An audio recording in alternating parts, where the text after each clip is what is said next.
ពណ៌ស្អាតគឺបាទវាពងលូតលាស់នេះបាទមើលទៅថតស្វាច់ពេញពេញ នេះញ៉ាំអត់ទាន់បានទេបាទមានបាទមានតែបងប្រាប់អញនេះបើអាយុវាប្រហែលណាអានេះអាយុវាចន្លោះ2 ខែបាទវាអាចទៅការ1 ខែទៀតឬ30 ថ្ងៃទៀតវាពេញហើយពេញសាច់ញ៉ាំហើយហៅថាស្ត្រីមួយម៉ាយអាចជួយគាត់បានអត់អូសំណួរល្អទៀតគាត់10ឆ្នាំអាចមានដើរសួរចឹងផង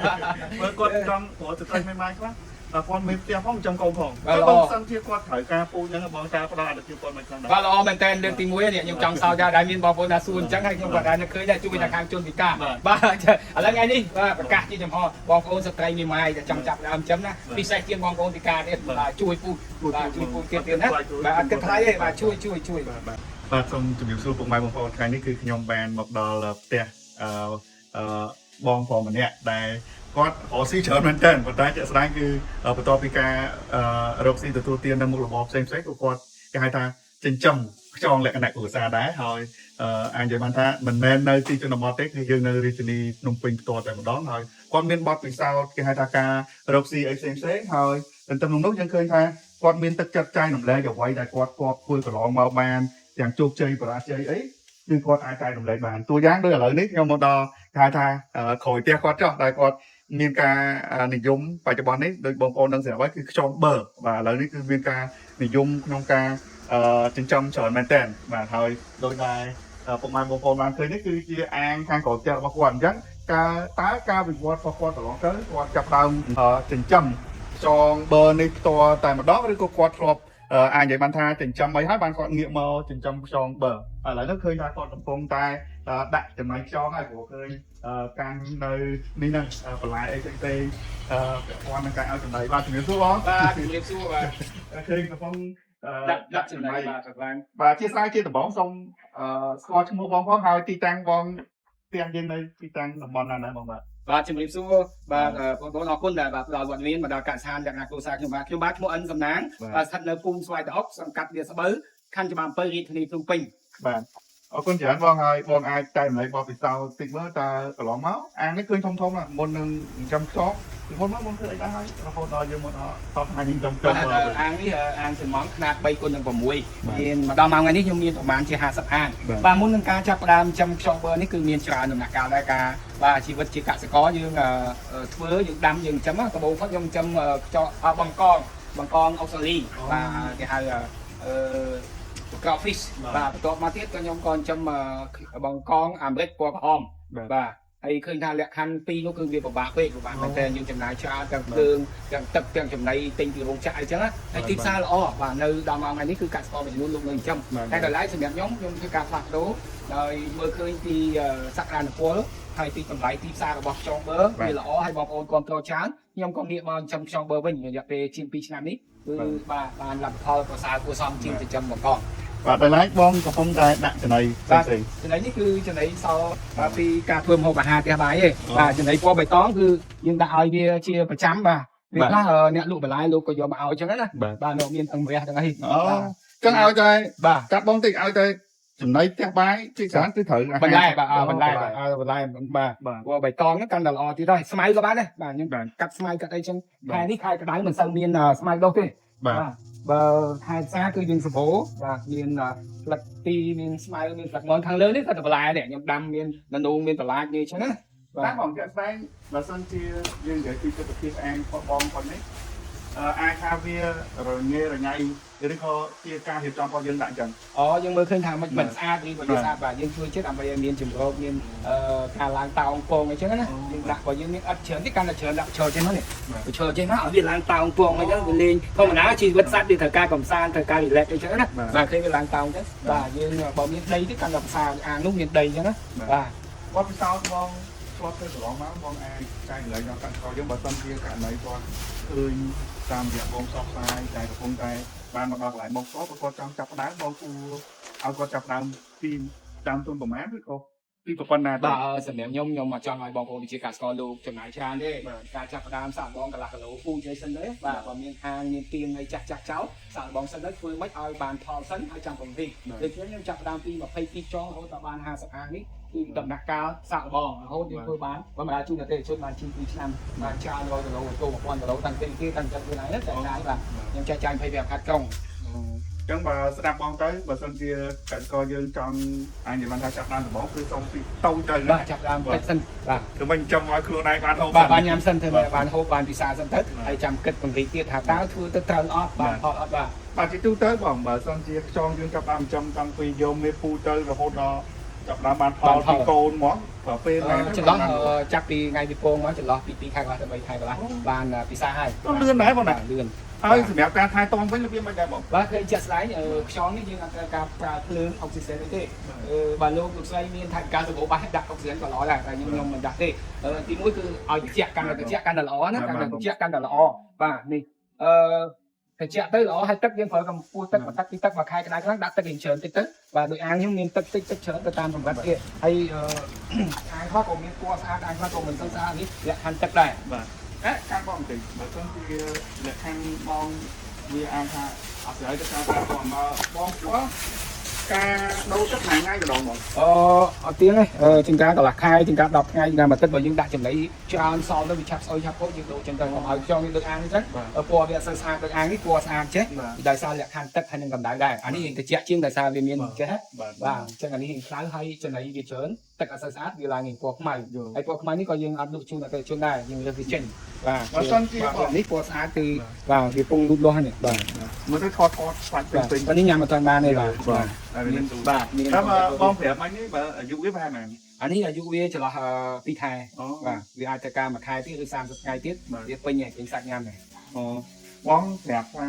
បើខ្យងនេះបើអស់ធំហ្មងបើទៅជាគីឡូ ខ្ញុំមិនដឹងថាវាអត់ធំប្រហែលតែបើខ្ញុំចាំមកចន្លោះ8ទៅ11ខែមានថ្នាក់មួយខាំខ្ញុំផ្លិនសាយ1គីឡូនោះគឺ10ខ្យងបាទតែអត់ឆ្ងាញ់ទេដល់ទៅធំពេកចឹងឡើងឆ្ងាញ់បាទខ្ញុំសាកហើយកាលថ្ងៃឆ្លងឆ្នាំបាទ អញ្ចឹងសម្រាប់បងផ្ទាល់ដូចឃើញថាក៏មានចន្លោះដាំបន្លែផ្សេងៗដែរអញ្ចឹងមានអីខ្លះដែរតែអាចថាដាំហើយអាចបោចឲ្យវាស៊ីមកឬមិន បាទនិយាយទៅបន្លែ20ចាំនិយាយថាពី10ខែគឺខ្ញុំមានរហូតទាំងមនុស្សហូបទាំងសាច់នេះគឺយើងហូបអត់អស់ទេគឺដាក់ឲ្យចោលទៀតជុំវិញផ្ទះខ្ញុំអានោះក៏មានបន្លែគ្រប់មុខដែរខ្ញុំដាំកែច្នៃណាយើងមិនបាច់មានដីធំដាំលើកែស្នោអីចឹងទៅហើយដូចនេះលហុងនេះគឺលេខ1ធៀងវាផ្លែអីដើមអីគឺចំណីរបស់ខ្យងទាំងអស់បាទ បាទជាធម្មតាបងបើយើងគិតពីបញ្ហាទឹកនេះទឹកដែលយើងដូរនោះសឹងថាយើងអាចប្រើប្រាស់ស្រួយចំណាំបានល្អ បាទបានតែល្អជីយើងមានជីបើយើងទៅខាងនោះគឺមានការបំផុសនោះអញ្ចឹងយើងយកកម្ទេចទៅស្រូតបន្លែថែមទៀតបាទយើងមានតែគេបំផុសទៅនោះដកទៅហូបអស់ បានល្អមែនតើ បាទសិបន្លែខាងនោះក៏មានដែរគេយើងដាំជុំវិញហ្នឹងទាំងអស់ មើលទៅសម្រាប់ពេលវេលាបងតោះឃើញបងការងារក៏ច្រើនដែរការថែទាំវិញបងចៃរំលែកពេលវេលាពីការងារផ្សេងមកមើលចង់យ៉ាងម៉េច បាទការមើលថែទាំគឺបានជំនួយពីបងប្រុសគាត់អ្នកនៅចែកប្រទេសផ្ទាល់ហ្នឹងទីមួយគឺយើងហត់លុយខ្លះដែរគេថ្ងៃដូរទឹកនេះជាក់ស្ដែងហ្នឹងយើងដូរទឹកអញ្ចឹងគឺយើងត្រូវការសម្អាតអាងហ្នឹងដែរបាញ់វាទៅបាទសម្អាតវាហ្នឹងក៏មានការហត់លឿនហើយទី2ការរឹតខ្យល់អញ្ចឹងនៅក្នុងអាងនេះកូនយើងទៅហើយអាខាងនោះណាយើងក៏មកចេះកន្លះខែដល់10ខែទៅយើងបន្តទៀតអញ្ចឹងយើងលើសវិលជុំទៅបាទយកទៅដាក់បន្តបន្ទាប់ហើយអាងនេះគឺយើងសម្រាប់ដាក់ឲ្យវាញាស់នេះអានេះស្បៃនេះគឺយើងជាពងវាមកបាទទឹកលើបាទទុកវាញាស់ទៅយើងទុកឲ្យវាញាស់ខ្លួនឯងទៅស្វ័យប្រវត្តិក៏បានប៉ុន្តែវាច្រើនពេកក្នុងចំនួនលើសកំណត់ជាទូទៅខ្យងក្នុង1ម៉ែត្រដែរយើងដាក់ខ្យង100ទៅ150ខ្យងគឺយើងមានຂະຫນាតដែរអញ្ចឹងណាបាទកុំឲ្យវាច្រើនពេក ស្ដាយគេបងបើសិនជាអាងនឹងមួយបងដាក់ឲ្យវា បង ញាស់ បាទ ឲ្យវាញាស់ប្រហែលជារយៈពេលប៉ុន្មានវាញាស់ 10ទៅ15ថ្ងៃទីមកក៏យើងជាមកហ្នឹងបាទឥឡូវនេះខ្ញុំទៅបង្ហាញការយកពងវានៅខាងនោះនេះអាងពីរនេះគឺអាងមេពូជបាទឃើញពងច្រើនមែនតើបាទ បើសិនជាការ ជាអានេះញាស់ហើយនេះពងនេះគឺញាស់ហើយនេះខ្ញុំយកមកអូខេខ្ញុំញីវានេះញាស់ហើយគេតែកូននេះសៀបបាទទៅកុំច្បាច់ខ្លាំងទៅអញ្ចឹងយើងជួយវាដូចពងមាន់ដែលចោះសបកទីទៅយើងជួយវាបាទហ្នឹងគឺញាស់ហើយនេះបាទយើងប្រឡែងវាទៅឃើញខំនេះហើយសាកូនហ្នឹង ចាំបើពេលច្រើនដល់ពេលវាឡើងមកអញ្ចឹងយើងត្រូវជាវាដាក់ទឹកវិញឬមិន ពេលយើងអត់ចង់ឲ្យវាញាស់នៅហ្នឹងមានន័យថាអាងនេះវាច្រើនពេកហើយដូចចំនួនខ្ញុំទៅយកវាទៅញាស់នៅអាងផ្សេងបាទខ្ញុំជាវាមកខ្ញុំជាទៅយើងយកកំប៉ុងឲ្យមួយមកដាក់ក្បាលនេះគឺឧទាហរណ៍ខ្ញុំកាន់ដៃសិនណាបាទអញ្ចឹងវិធីជាហ្នឹងគឺស្រួលគេយកសន្លឹកវាហ្នឹងមកឬក៏ចុងបំបិតបាទយើងធ្វើអញ្ចឹងមក បាទ យើងយើងធ្វើទៅដឹងរបៀប បាទអញ្ចឹងយើងយកវាទៅដាក់ទៅច្រឡំ10ទៅ15ហើយវាញាស់ហើយ ប៉ុន្តែដាក់លើអញ្ចឹងយើងត្រូវការបាញ់ទឹកវារហូតទៅកុំដាក់ចោលចឹងមក ចោលចឹងទៅហើយបាញ់វានេះក៏យើងបានវាយឺតquáទឹកបន្តិចទៅក៏បានដែរតែកុំបាញ់ទឹកដាក់ជាប្រចាំហើយសំណួរច្រើនគេសួរថាមិនក៏មកព្រមគៀដាក់ក្នុងទឹកឲ្យវាញាស់ទេកាលណាធ្លាក់ចូលទឹកអញ្ចឹងចងវាត្រូវការពងនៅលើកន្លែងស្ងួតកន្លែងជក់ បាទយល់អូអញ្ចឹងមកន័យថាដូចបងនិយាយអញ្ចឹងថាពេលដែលមានវាអញ្ចឹងពេលយើងអត់ទេវានឹងញាត់ធ្លាក់ទៅក្រោមហ្មង បាទកាលណាច្រើនយើងមួយក៏វាស៊ីគ្នាដែរ អូ បាទធំនេះវាអាចស៊ីគ្នាដែរនេះសកូនទៅញាស់ហើយចឹងនេះ យល់ រាប់មើលនៅកូននៅបាទអញ្ចឹងយើងចង់ដើម្បីសុវត្ថិភាពវាហើយកុំឲ្យវាច្រើនពេកយើងយកទៅដាក់កន្លែងផ្សេងទៅបាទប្រព័ន្ធវាស្អាតបងប្អូនខ្លះច្រឡំថាអីខ្យងនៅតាមវាស្រែវាអីណាមែនទេ យើងនិយាយរួមប្រជាជនយើងខ្លះគាត់ស្គាល់ថាខ្យងថៃមែន បាទច្រឡំនេះមែនទេ មែនទេ ពងដូចគ្នាពណ៌ដូចគ្នា ពណ៌ដូចគ្នាពណ៌ផ្កាឈូក បាទយើងយកទៅដាក់ទៅនោះដើម្បីឲ្យវាញាស់ជប់ ចាំមើលបងប្អូននឹងឲ្យបងប្រុសសំណាងគាត់នឹងចាប់ចងមេពូធំបង្ហាញបងណាតែចាំយើងមានមេពូធំយើងទៅមើលមេពូធំបាទ ចង់ធំចង់តូចតាមប្រទេសជនលោកចង់បានទេ បាទ តែជាទូទៅយើងជឿជូនគាត់បាទតែនេះទៅតែចង់គូទេបាទជូនគាត់ណា ទីអាងហ្នឹងក៏បានគោទេបង បាទបងសាកធំមួយនឹង អានោះធំហ្នឹងធំបាទអានេះដល់មួយខាងនេះអាធំខ្ញុំចាប់ចេញអស់តែ តែបើសិនជាមេបានពូហ្មងបងចងអាចចាប់ដើមវាអាច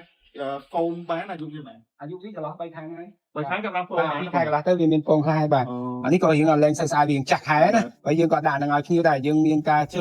នេះអានេះគឺពេញសាច់ដែរភ្ញៀវយើងមើលនេះសម្បកវាដូចកញ្ចក់ដៃហ្នឹងមានន័យថាខ្យងនេះនៅពេញធម៌ពលកំពុងលូតលាស់កំពុងបង្កាត់ដែរបាទនេះមើលសម្បកវាខុសគ្នាវាពងលូតទេនេះពងលូតហើយសាច់ក៏អត់ទាន់ណែនល្អដែរដូចនេះរៀងចាស់ខែបាទអញ្ចឹងពីច្រើន បើសិនជាកសិករយើងលោកធ្វើការងារផ្សេងហើយគិតថាចិញ្ចឹមខ្យងនឹងជារបបបន្តទៀតបងគិតថាល្អហើយ សំខាន់គាត់ស្រឡាញ់បេះដូងទៅបាទធ្វើឲ្យដែរបើគាត់អត់ស្រឡាញ់គាត់តែចង់ទេធ្វើចំណាយពេលវេលាអត់ប្រយោជន៍ទេបាទតែបើមានកន្លែងមានទីធ្លាហើយបាទសាកល្បងទៅសម្រាប់ការចាប់ដើមដូចខ្ញុំជែកជូនមិនប៉ះពាល់បរិស្ថានទេការចិញ្ចឹមខ្យងដូចបងប្អូនមកយើងមានធំក្លិនស្អុយចេះស្អាតទេអត់ទេបាទអញ្ចឹងបងប្អូនជិតខាងអ្នកដទៃណាក៏គេមិនបាទរីកគុណមកយើងបានដែរព្រោះបើយើងចំសាច់ផ្សេងវាស្អុយលឺមុខវាស្រែកសំឡេងមកខាងគេណាខ្យងបកងកែងនេះគឺអត់ប៉ះពាល់ទេ យល់បាទបាទនេះគឺជាការលើកឡើងរបស់បងប្រុសសំណាងគឺបានន័យថាបងបាននិយាយពីបទពិសោធន៍កន្លងទៅហើយគិតថាពុកម៉ែបងប្អូនអាចទស្សនានៅវីដេអូនេះបានទទួលនៅចំណេះដឹងហើយនឹងចង់សួរអីបន្ថែមពីបងអាចទៅបងប្អូនអាចសួរខ្ញុំបានតាម Telegram ក៏បានតាម Telegram ក៏បានតាម Facebook Telegram ខ្ញុំគឺ097លេខ3ការ៉េ171បាទ097លេខ3ការ៉េ171ស្វាគមន៍24ម៉ោងមកណាស្វាគមន៍បាទដោយបេះដូងមិនមានការហត់នឿយមិនមានការធំជាន់នឹងសំណួរលោកស្រីទេបាទអរគុណបងបាទពុកម៉ែបងប្អូនឃើញទឹកចិត្តបងពិតប្រកបចឹងណាព្រោះខ្ញុំបានមកផ្ទាល់ឃើញថាគាត់មានទឹកចិត្តចែករំលែកទាំងបទពិសោធន៍ក្តីទាំងរហូតដល់បងនិយាយថាបងប្អូនយើងដែលជាជនពិការត្រូវការអញ្ចឹងបងសុខចិត្តឲ្យពូយកដល់លុយទៀតបាទលុយទៅជួយគាត់យូរហើយបាទច្រើនខែដែរបងប្អូនណាបាទច្រើនខែដែរតែគាត់ចាំបានហូបមិនបានហូបអ្នកខ្លះបានលុកឲ្យមកវិញដែរឥឡូវបន្ថែមមួយទៀតបងបើសិនជាប្រកាសហើយថាស្ត្រីមិនមកអាចជួយគាត់បានអត់អូសំណួរល្អទៀតគាត់10ឆ្នាំអាចមានដើរសួរចឹងគាត់មើលគាត់ចង់ព្រោះស្ត្រីមិនមកខ្លះគាត់មានផ្ទះផងចង់កូនផងបងសិនជាគាត់ត្រូវការពូចឹងបងតាផ្ដល់អនុភាពគាត់មិនខ្លាំងដែរបាទល្អមែនតើលើកទី1នេះខ្ញុំចង់សោកដែរមានបងប្អូនថាសួរអញ្ចឹងហើយខ្ញុំក៏ដែរនឹកឃើញដែរជួយតែខាងជនពិការបាទឥឡូវថ្ងៃនេះបាទប្រកាសជាចំហបងប្អូនស្ត្រីមានម៉ាយតែចង់ចាប់ដើមចឹងណាពិសេសជាងបងប្អូនពិការទៀតបាទជួយពូបាទជួយពូទៀតណាបាទអត់គិតថ្លៃទេបាទជួយបាទទាំងបច្ចេកទេសទាំងពូទាំងពីដើមមកគឺមិនអាចគិតលុយតែបងខ្ញុំអត់ដែរប្រកាសថាបងស្ត្រីមានម៉ាយអញ្ចឹងតែឥឡូវមានម៉ាយខ្លះបាទបងប្អូនចង់ចាប់ដើមជើញមកបាទហើយបងប្អូនសារព័ត៌មានជួយផងមែនទេបងបាទហ្នឹងហើយបងចាប់ជួយប្រាប់ហើយមានម៉ាយតែតង់មកហ្នឹងហើយតែតង់ខ្ញុំវិញតែតង់ខ្យល់នេះគឺជាទឹកចិត្តបង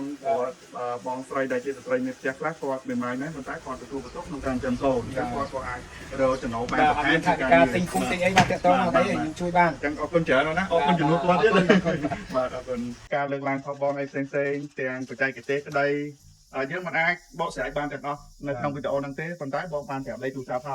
ហើយក៏មានការផ្ដល់ជូនដូចជាបើសិនជាបងប្អូនយើងជា ជនមានពិការភាពក្តីចង់ប្រកបមុខរបរហ្នឹងអាចដូចថាពូជអីអាចទៅមកបងបានដោយមិនមានការគិតលុយទេត្រឹមតែយកទៅចំហើយបងឲ្យមួយទៀតដល់ស្ត្រីមួយម៉ាយ បាទបងសំណួរល្អថ្ងៃនេះអូនខាងសាព័ត៌មានគាត់ថាចុះស្ត្រីមួយម៉ាយជួយតែជនពិការបាទជួយទាំងអស់ស្ត្រីមួយម៉ាយជនពិការបាទមកតតងមកតែសូមបញ្ជាក់មិនមែនជួយរាប់រយគីឡូទេណាជួយជាលក្ខណៈពូជដើម្បីការចាប់ផ្ដើមទេ ចាប់ផ្ដើមពូចាប់ផ្ដើមតើតែគាត់ជោគជ័យអត់ទូទៅសិនមកណាអាចថានៅពេលដែលគាត់ធ្វើទៅបង បាទតែមានបាទទិញមកវិញឲ្យធ្វើបានបាទ មានបច្ចេកទេសទីផ្សារជួយគាត់បានទៀត បាទ អរគុណបងម្ដង បាទ ទៀត អរគុណ បាទពុកម៉ែបងប្អូនខ្ញុំមកជួបបងប្រុសសំណាងឃើញពិតជាអញ្ចឹងមែនអត់មានការសម្ដែងអីទេហើយអាចនិយាយថាយើងនិយាយដោយភាពជាក់ស្ដែង បាទ អញ្ចឹងសូមអរគុណហើយក៏សូមឲ្យវីដេអូនេះខ្លាយទៅជាប្រយោជន៍ដល់អ្នកទស្សនារបស់យើងហើយបើចង់ខ្ចង់បើគឺអាចតាក់ទងបងសំណាងបានសូមអរគុណ អរគុណ